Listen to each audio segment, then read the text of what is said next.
The Sabarmati report ફિલ્મના screening મુદ્દે જેએનયુમાં હોબાળો, પોસ્ટર ફાડ્યા પછી પથ્થરમારો. જવાહરલાલ નહેરુ યુનિવર્સિટીમાં ધ સાબરમતી રિપોર્ટ ફિલ્મના સ્ક્રીનિંગને લઈને મોટો હોબાળો થયો છે. આ ફિલ્મના સ્ક્રીનિંગમાં વિરોધ વ્યક્ત કરવા માટે કેમ્પસમાં લગાયેલા પોસ્ટર ફાડવામાં આવ્યા. માહિતી અનુસાર સાબરમતી ફિલ્મનું પોસ્ટર ફાડ્યા બાદ પથ્થરમારાની ઘટના પણ બની હતી. હાલમાં જ રિલીઝ થયેલી વિક્રાંત મેસીની ફિલ્મ ધ સાબરમતી રિપોર્ટનું ભાજપની વિદ્યાર્થી પાંખ અખિલ ભારતીય વિદ્યાર્થી પરિષદ દ્વારા જવાહરલાલ નહેરુ યુનિવર્સિટીમાં સ્ક્રીનિંગ કરાયું હતું. આ દરમિયાન કેટલાક તત્વોએ તેનો વિરોધ કર્યો, પોસ્ટરો ફાડ્યા અને પથ્થરમારો પણ કર્યો. આ ઘટનાનો વિરોધ કરતા એબીવીપીએ કહ્યું કે આ અભિવ્યક્તિની આઝાદી પર હુમલો છે, જેને અમે વખોડી કાઢીએ છીએ.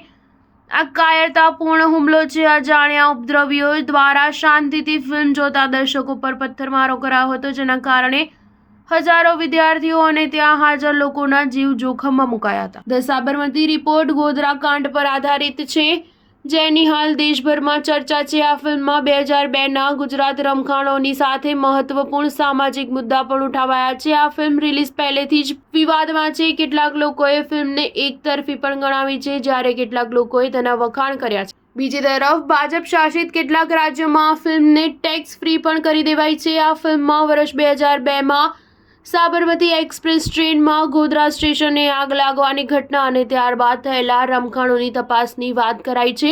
આ ફિલ્મ એક પત્રકારની કહાની છે, જે આ ઘટનાના સત્યનો ઉજાગર કરવાના પ્રયાસ કરે છે. સ્ટાર ન્યૂઝ 7 હંમેશા સચ્ચાઈની સાથે.